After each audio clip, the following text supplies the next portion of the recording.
Movie की शुरुआत में हम एक सिटी को देखते हैं जहां पर सभी अपने काम में बिजी होते हैं। वहीं हम एक बूढ़े कपल को देखते हैं जो मिट्टी के खिलौने बना रहे होते हैं। वो मिट्टी से एक खूबसूरत से सेफ और एक प्यारी सी लड़की को बनाते हैं जिनका नाम वो नीथन और मे रखते हैं। उस मास्टर की पत्नी मे को देखकर बहुत खुश होती है, लेकिन तभी उनको हार्ट अटैक आता है जिससे वो नीचे गिरने लगती है और उनके हाथ से मे छूट जाती है और वो लुढ़कते हुए दरवाजे के पास चली जाती है। तभी कोई अनजान क्रिएचर मे को उठाकर वहां से ले जाता है। इधर मास्टर अपनी पत्नी की मौत हो जाने से पूरी तरह से टूट जाते हैं और वो खिलौना बनाना बंद कर देते हैं। अगले सीन में हम एक शॉप को देखते हैं जहाँ का शॉपकीपर सभी को खिलौने पर पानी डालकर दिखा रहा होता है। जहाँ शॉपकीपर के पानी डालने की वजह से सभी खिलौने का कलर चेंज हो जा रहा था। ये देखकर सभी बहुत खुश होते हैं, लेकिन वो नीथन के ऊपर पानी नहीं डालता है। ये देखकर एक लड़की उससे पूछती है कि क्या इस पर पानी डालने से इसका भी कलर चेंज हो जाएगा, और वो उस पर पानी डालने ही वाली होती है कि तभी शॉपकीपर उसे रोक देता है और उससे नीथन को लेकर दूर रख देता है और कहता है कि इसे टच मत करो, ये बहुत मूल्यवान है। ये उस मास्टर के द्वारा बनाया गया लास्ट खिलौना था।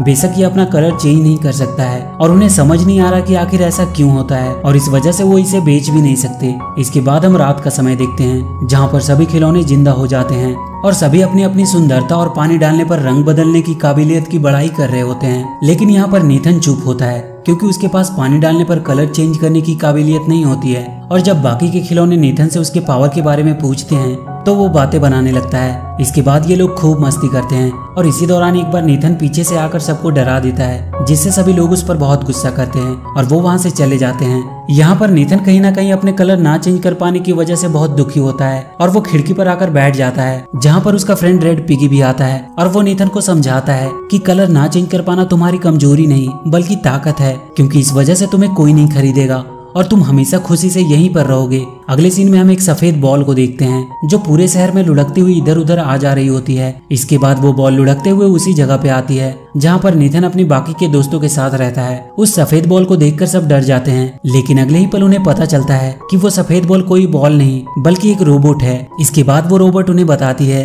कि वो फ्यूचर से आई है। इसके बाद नीथन उस रोबोट की परीक्षा लेता है और पूछता है कि अच्छा बताओ अगले कुछ समय में आसमान में क्या होने वाला है। इस पर वो रोबोट बताती है कि अगले कुछ मिनट में यहाँ से एक प्लेन गुजरेगी, और होता भी बिल्कुल ऐसा ही है। ये देखकर सभी आश्चर्यचकित रह जाते हैं, लेकिन नीथन को अभी भी विश्वास नहीं हो रहा था और इसके बाद वो उसकी और कई तरह के टेस्ट लेता है, लेकिन एक एक करके उसके द्वारा की गई सारी भविष्यवाणियां सच होती है। ये देखकर नीथन को भी पूरा विश्वास हो जाता है कि वो रोबोट सचमुच फ्यूचर से आई है। इसके बाद वो उस रोबोट से अपने कलर ना चेंज कर पाने की वजह पूछता है, लेकिन वो इस सवाल का जवाब नहीं दे पाती है और वो नीथन को बताती है कि शायद इसका जवाब फ्यूचर में उस जगह जाने पर मिल सकता है जिस समय तुम्हें बनाया गया था।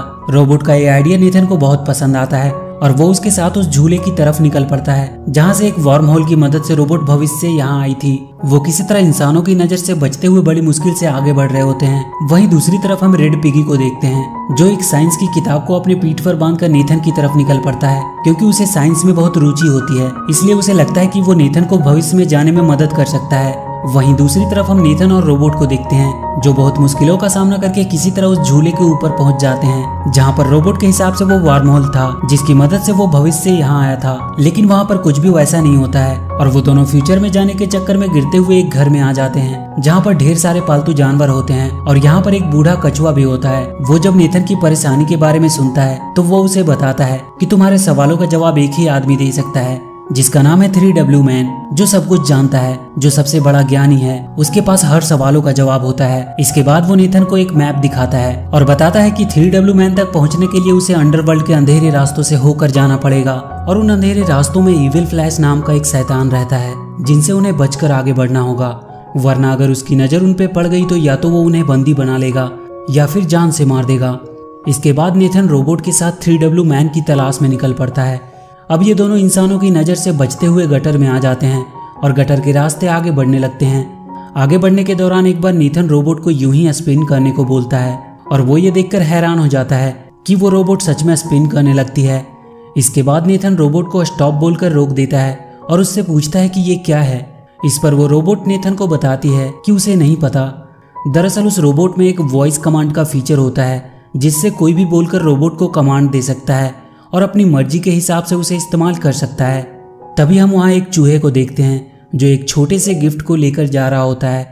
अब जब नीथन रोबोट के साथ कुछ आगे बढ़ता है कि तभी उसे नीचे वो गिफ्ट पड़ा दिखाई देता है जो वो चूहा लेकर जा रहा था। नीथन उस गिफ्ट को उठा लेता है और वो उसे एक गिफ्ट के तौर पे उस रोबोट को दे देता है और वो रोबोट उसे लेकर बहुत खुश होती है और उसका सिस्टम नेथन को एक फ्रेंड के तौर पे एक्सेप्ट कर लेता है। अब जब वो लोग आगे बढ़ रहे होते हैं कि तभी उन्हें महसूस होता है कि कोई भारी चीज उनकी तरफ तेजी से बढ़ रही है और अगले ही पल ये देखते हैं कि पानी की एक बहुत बड़ी लहर इनकी तरफ तेजी से बढ़ रही है। ये देखकर नेथन एक लटकती हुई सीढ़ी पर चढ़ जाता है और वो रोबोट भी अपनी जान बचाकर भाग रही होती है कि तभी उसके हाथ से नेथन द्वारा दिया गया गिफ्ट छूटकर नीचे गिर जाता है और रोबोट अपनी जान की परवाह किए बिना उस गिफ्ट को उठाने जाती है। इसके बाद ये लोग किसी तरह बहुत मुश्किल से अपनी जान बचा पाते हैं। इसके बाद नेथन उस रोबोट से पूछता है कि तुमने अपनी जान की बाजी लगाकर उस बेकार से गिफ्ट को क्यों उठाया। इस पर रोबोट बताती है क्योंकि वो उसका दोस्त है। यहाँ पर हमें पता चलता है कि रोबोट नेथन को अपना कितना बड़ा फ्रेंड मानती है। इसके बाद हम उसी रेड पिगी को देखते हैं जो अब भी अपनी पीठ पर बुक लेकर आगे बढ़ने की कोशिश कर रहा होता है और जब वो एक गटर के पास पहुंचता है तो वो उसकी गहराई और अंधेरे को देखकर उसे वर्म होल समझने लगता है। इसके बाद हम रोबोट और नेथन को देखते हैं जिन्हें गटर में 2 चूहे मिलते हैं जो इन दोनों को डराने की कोशिश करते हैं। इनमें से एक पतले चूहे का नाम सिकी और मोटे चूहे का नाम गिकी होता है और जब उन्हें पता चलता है कि ये दोनों 3W मैन को ढूंढ रहे हैं तो वो उनसे कहते हैं कि उन्हें पता है कि 3W मैन कहाँ रहता है और वो इन दोनों को अपने साथ ले जाते हैं। इसके बाद वो दोनों इन्हें बेवकूफ़ बनाकर अपने बॉस के पास ले जाते हैं जहाँ पर बहुत से चूहे होते हैं जो एक बेहतर लाइफ जी रहे होते हैं। ये सब देखकर नेथन पूरी तरह से हैरान हो जाता है। इसके बाद ये दोनों चूहों के बॉस के पास जाते हैं जहाँ पर बहुत सी कीमती और ऐतिहासिक चीजें रखी होती है और जब ये दोनों चूहों के बॉस को देखते हैं तो पूरी तरह से डर जाते हैं क्योंकि ये कोई और नहीं बल्कि इविल फ्लैश होता है जो खिलौनों को या तो मार देता है या तो कैद कर लेता है क्योंकि उसे खूबसूरत चीजों को कलेक्ट करने का बहुत शौक होता है। इसके बाद फ्लैश रोबोट को कहता है कि तुम हो एक ब्रांड न्यू रोबोट। ये सुनकर रोबोट उससे पूछती है कि क्या तुम मुझे जानते हो। इस पर फ्लैश बोलता है कि हाँ वो उसे जानता है। इसके बाद हम फ्लैशबैक का सीन देखते हैं जहाँ पर सिकी और गिकी एक लैब में चोरी करने जा रहे होते हैं जहाँ पर एक वैज्ञानिक अपने असिस्टेंट की मदद से उस सफेद रोबोट को बना रहा होता है और वहीं पे सिकी और गिकी की गलती की वजह से वो रोबोट अपनी जगह से हट जाता है और लुढ़कते हुए इधर उधर जाने लगता है जिसे देखकर वैज्ञानिक अपने असिस्टेंट के साथ उसे पकड़ने की कोशिश करता है और एक ऐसा समय आता है जब बाहर का गेट बंद होने की वजह से रोबोट बाहर नहीं जा पाती और वैज्ञानिक उसे पकड़ लेते हैं। लेकिन तभी उनका गार्ड गलती से दरवाजा खोल देता है जिससे रोबोट वहां से निकल जाती है और वैज्ञानिक उसे पकड़ नहीं पाते हैं। ये देखकर वैज्ञानिक का असिस्टेंट गार्ड को उसकी नौकरी से निकाल देता है क्योंकि उसी के दरवाजा खोलने की वजह से उसका रोबोट वहां से भाग गई होती है। और यहाँ पर हमें पता चलता है कि वो रोबोट कोई भविष्य से नहीं आई होती है बल्कि वो एक लैब में बनी होती है। इसके बाद इविल फ्लैश नेथन से कहता है कि तुम तो मेरे किसी काम के नहीं हो क्योंकि तुम्हारे पैर पे एक सिग्नेचर है और तुम एक डुप्लीकेट खिलौने हो। ये सुनकर रोबोट कहती है कि नहीं तुम झूठे हो, नेथन डुप्लीकेट नहीं बल्कि ओरिजिनल है क्योंकि सिग्नेचर हमेशा ओरिजिनल चीजों पर होता है। ये सुनकर फ्लैश अपने सबसे खूबसूरत कलेक्शन को उनके सामने पेश करता है जो कोई और नहीं बल्कि मे होती है। और यहीं पे हमें पता चलता है कि जब मे बूढ़ी औरत के हाथ से छूटकर दरवाजे के पास चली गई थी तो उसे वहां से चुराकर ले जाने वाला कोई और नहीं बल्कि फ्लैश ही था। मे को देखकर नेथन उसे बताता है कि मास्टर ने उन्हें साथ में बनाया था और वो दोनों साथ ही रहा करते थे, लेकिन मे इस बात से इनकार कर देती है और वहीं फ्लैश नेथन को मारने के लिए आगे बढ़ता है। लेकिन तभी वो रोबोट नेथन और मे को उठाकर वहां से भागने लगता है। फ्लैश और उसके बाकी के चूहे उन्हें रोकने की पूरी कोशिश करते हैं लेकिन वो ऐसा करने में असफल रहते हैं। और एक ऐसा समय आता है जब रोबोट नेथन और मे को लेकर वहां से बाहर निकलने ही वाली होती है कि तभी अचानक से फ्लैश रोबोट पर हमला कर देता है जिससे मे उसके हाथों से छूटकर नीचे गिर जाती है जिसे फ्लैश के लोग कैद कर लेते हैं और नेथन गटर के गहरे पानी में गिर जाता है। इसके बाद रोबोट और फ्लैश के बीच में एक खतरनाक फाइट होती है जिसमें रोबोट फ्लैश को बहुत बुरी तरह मारती है। ये देखकर फ्लैश हार मान लेता है और उस रोबोट को रुकने को कहता है और वहां से वापस चले जाने को कहता है। फ्लैश की बातें सुनकर रोबोट का वॉइस कमांड मोड एक्टिवेट हो जाता है और वो वहां से सीधे उस लैब की तरफ निकल पड़ती है। ये देखकर फ्लैश बहुत खुश होता है और वो समझ जाता है कि रोबोट को कैसे कंट्रोल करना है। दूसरी तरफ हम नेथन को देखते हैं जो पानी के अंदर डूबता चला जा रहा होता है। इसके बाद हम रोबोट को देखते हैं जो सीधे लैब में पहुंच जाती है। रोबोट को वापस देखकर वैज्ञानिक बहुत खुश होता है। इसके बाद उस रोबोट के सामने एक आर्टिफिशियल इंटेलिजेंस विजिबल होता है जो रोबोट को उसके बनने की वीडियो क्लिप्स दिखाता है। इसके बाद वो रोबोट उस एआई से पूछती है कि क्या उसकी तरह और भी रोबोट है जो वॉइस कमांड को फॉलो करती है। ये सुनकर एआई उसे बताता है कि हाँ उसके जैसे और भी कई रोबोट हैं। इसके बाद वो खुद को वायर से अलग करके रोबोट के पास आ जाता है और वो उस रोबोट को वॉइस कमांड देता है और देखते ही देखते वहां पर ढेर सारे रोबोट आ जाते हैं जो एआई कमांड को फॉलो कर रहे होते हैं। लेकिन रोबोट को ये सब पसंद नहीं आता है और वो वहां से निकल जाती है। इसके बाद हम रेड पिगी को देखते हैं जिसे सिकी और गिकी किडनैप कर लेते हैं। उधर नेथन अभी भी पानी के अंदर फंसा होता है कि तभी वहाँ पर एक चमकीली मछली आती है, लेकिन अगले ही पल वो मछली वहाँ फंस जाती है, जिसे नेथन आजाद कर देता है। इसके बाद वो मछली वहाँ से चली जाती है और अपनी तरह ढेर सारी मछलियों को लेकर वहाँ आती है। इसके बाद वो मछलियाँ नेथन को अपने ऊपर बिठाकर उसे वहाँ से बाहर निकालने के लिए निकल पड़ती है। दूसरी तरफ हम रेड पिगी को देखते हैं, जो फ्लैश के सामने खड़ा होता है। फ्लैश पिगी को टॉर्चर करके उससे पूछता है कि बताओ रोबोट कहाँ पर है, लेकिन पिगी उसे कुछ नहीं बता पाता है, क्योंकि उसे खुद नहीं पता होता है कि रोबोट कहाँ पर है। ये सुनकर फ्लैश पूरी तरह से फ्रस्ट्रेट हो जाता है। दूसरी तरफ हम नेथन को देखते हैं, जो मछलियों की मदद से पानी के बाहर निकल जाता है, लेकिन तभी एक बड़ा सा चूहा नेथन पर हमला कर देता है और नेथन वहाँ एक गहरी खाई में गिरने लगता है। लेकिन तभी वहाँ पर वो रोबोट आकर उसे बचा लेती है। उसके बाद रोबोट और उस चूहे में फाइट होना शुरू हो जाती है, लेकिन बहुत जल्दी वो चूहा हार मान लेता है और वहाँ से भाग जाता है। इसके बाद नेथन रोबोट को अपने साथ चलने और फ्लैश से लड़ने को कहता है, लेकिन रोबोट मना कर देती है, क्योंकि वो जान गई होती है कि अगर वो फ्लैश से लड़ने जाएगी तो फ्लैश वॉइस कमांड देकर उसे अपने कंट्रोल में कर लेगा। इसके बाद ये दोनों 3W मैन की तलाश में निकल जाते हैं और लगातार रास्ते में पड़ने वाली बाधाओं को पार करते हुए आगे बढ़ रहे होते हैं। तभी इन्हें कुछ टॉयज दिखाई देते हैं जो 3W मैन की तरफ जा रहे होते हैं। दरअसल आज 3W मैन का बर्थडे होता है और आज वो किसी एक के सवालों का जवाब देगा, इसीलिए सभी अपने सवालों को लेकर 3W मैन के पास जा रहे होते हैं। नेथन और रोबोट भी उन्हीं के साथ निकल पड़ते हैं और उस जगह पे पहुंचते हैं जहां पर 3W मैन रहता है। वहां पर मेढकों की एक टोली होती है जो कहता है कि एक बार में एक ही अंदर जा सकता है। इसके बाद एक बड़ी सी छिपकली अंदर जाती है, लेकिन अगले ही पल वो बुरी तरह से मार खाकर वापस आती है। इसके बाद जितने भी लोग अंदर जाते हैं मार खाकर वापस आते हैं। इसके बाद रोबोट अंदर जाती है और बहुत समय बीतने के बाद भी वो वापस नहीं आती है। ये देखकर नेथन दौड़ता हुआ अंदर जाता है और वो देखता है कि वहां पर बहुत से मेढक होते हैं जिन्होंने रोबोट को जकड़ कर रखा होता है। ये देखकर नेथन अपनी जान पर खेलकर उन मेढकों से लड़ने लगता है और बहुत मुश्किल से किसी तरह उस रोबोट को उन मेढकों से आजाद कराता है। इसके बाद वो दोनों 3W मैन के पास पहुंचते हैं, लेकिन यहाँ पर कोई इंसान या जानवर नहीं बल्कि एक कंप्यूटर होता है जिस पर टाइप करके लोग अपने सवालों का जवाब जानते हैं।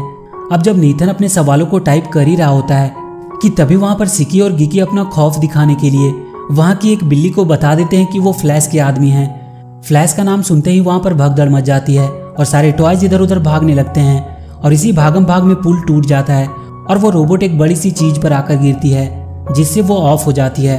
तभी कमरे का दरवाजा खुलता है और यहाँ पर वही गार्ड आता है जिसके दरवाजा खोलने की वजह से वो रोबोट लैब से भागी होती है। दरअसल ये जगह उस गार्ड का कमरा होता है जिसे सब 3W मैन कह रहे थे वो उसका कंप्यूटर होता है। इसके बाद वो रोबोट को उठाकर वहां से ले जाता है और वो उसे ठीक करने की कोशिश करता है, लेकिन तभी उसका कुरियर वहां आ जाता है और वो अपनी डिलीवरी लेने बाहर चला जाता है। इसी मौके का फायदा उठाकर नेथन रोबोट को लेकर वहां से निकल जाता है और जब वो रोबोट के पास दुखी होकर बैठा होता है कि तभी कुछ बच्चे गलती से वहां पर मौजूद बड़े से झूले को स्टार्ट कर देते हैं और जब ये सब डीएक्टिवेट पड़ी रोबोट की आंखों में पड़ती है तो वो एक्टिवेट हो जाती है, क्योंकि नेथन ने जो वो गिफ्ट रोबोट को दिया होता है उसमें भी एक झूला होता है जिससे वो रोबोट इमोशनली जुड़ी होती है। रोबोट को एक्टिवेट देखकर नेथन बहुत खुश होता है। इसके बाद नेथन रोबोट को ऑफ करके उस गार्ड के रूम में रख देता है और वहां से फ्लैश से अपने साथियों को छुड़ाने के लिए निकल पड़ता है, क्योंकि वो नहीं चाहता था कि उसकी वजह से एक बार फिर से उस रोबोट की जान खतरे में पड़े। इसके बाद नेथन सीधे उन चमकीली मछलियों के पास पहुंच जाता है और वो उनके साथ मिलकर फ्लैश के ऊपर हमला कर देता है। सबसे पहले वो गटर का पूरा पानी खोल देते हैं, जिससे फ्लैश का पूरा साम्राज्य पानी में डूबने लगता है। इसके बाद नेथन मे और अपने बाकी के दोस्तों को पिंजरे से आजाद कर देता है और उन्हें लेकर वहां से निकल जाता है। लेकिन इससे पहले कि वो मे को लेकर वहां से निकल पाता, वहां का वाटर लेवल कम हो जाता है और वो पानी के एक भंवर में फंस जाते हैं और वो उसमें डूबने ही वाले होते हैं कि तभी वहां पर वो रोबोट आ जाती है जो नेथन और मे को बचाकर वहां से ले जाती है। फ्लैश के चंगुल से आजाद होकर नेथन के दोस्त बहुत खुश होते हैं। इसके बाद नेथन मे और रोबोट के साथ मास्टर के घर पे आ जाता है और जब वो मास्टर के खिलौने बनाने की भट्टी में से होते हुए अंदर जा ही रहे होते हैं कि तभी वहां पर फ्लैश आ जाता है। फ्लैश को देखकर रोबोट उसे मारने के लिए आगे बढ़ती है, लेकिन फ्लैश रोबोट को वॉइस कमांड देकर अपने कंट्रोल में कर लेता है और वो उस रोबोट से ही नेथन और मे पर हमला करवाने लगता है। और एक ऐसा समय भी आता है जब रोबोट नेथन और मे को मारने वाली होती है कि तभी उसके अंदर रखा वो गिफ्ट जो नेथन ने रोबोट को दिया था वो रोबोट के अंदर से निकलकर बाहर आ जाता है और जब रोबोट की नज़र उस गिफ्ट पर पड़ती है तो उसके अंदर बदलाव होना शुरू हो जाता है और देखते ही देखते वो वॉइस कमांड से खुद को आज़ाद कर लेती है। इसके बाद वो वॉइस कमांड की प्रोसेस करने वाली चिप को तोड़ देती है और उसके बाद वो फ्लैश को बुरी तरह से मारती है। रोबोट को फ्लैश के कंट्रोल से बाहर देखकर नेथन बहुत खुश होता है कि तभी फ्लैश भट्टी में कोयले की चैन को खींच देता है, जिससे देखते ही देखते भट्टी में ढेर सारा कोयला आने लगता है, जिसे देखकर रोबोट नीथन और मे को लेकर वहां से भागने लगती है। लेकिन तभी फ्लैश भट्टी की आग वाली बटन को एक्टिवेट कर देता है, जिससे वो पूरी भट्टी जलते हुए कोयले से भरने लगता है। लेकिन किसी तरह बहुत मुश्किल से रोबोट मे को लेकर भट्टी से बाहर निकल जाती है और नीथन भी रोबोट का हाथ पकड़कर बाहर निकलने ही वाला होता है कि तभी फ्लैश नीथन का पैर पकड़कर नीचे खींचने लगता है और नीथन को रोबोट और मे की जान को बचाने के लिए रोबोट का हाथ छोड़ना पड़ता है, जिससे नीथन और फ्लैश धधकते हुए लावे में गिर जाते हैं और वहां पर एक जोरदार ब्लास्ट होता है, जिससे रोबोट और मे दूर जाकर गिरती है। और अगले सीन में हम देखते हैं कि मास्टर सोकर उठता है। जब वो नीचे देखता है तो वहां पर मे होती है, जिसे देखकर वो मास्टर बहुत खुश होता है। इसके बाद वो देखते हैं कि उनकी भट्टी का दरवाजा टूटा हुआ है और जब वो अंदर हाथ डालकर देखता है तो वहां पर नीथन होता है, जो बिल्कुल काला पड़ गया होता है। इसके बाद वो मास्टर नीथन को पोंछकर साफ कर देता है और उसके बाद वो एक सफेद चमकता हुआ रियल सेफ लग रहा था। ये देखकर वो बहुत खुश होता है क्योंकि फाइनली उसका भी कलर चेंज हो गया था। इसके बाद वो दोनों रोबोट के पास जाते हैं जहाँ पर वो टूटी पड़ी होती है।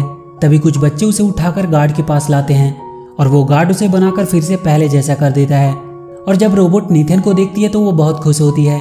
और इसी के साथ ये मूवी यहीं पे खत्म हो जाती है। तो वीडियो अगर अच्छी लगी हो तो please do like and share the video and please subscribe to my channel and press that bell icon.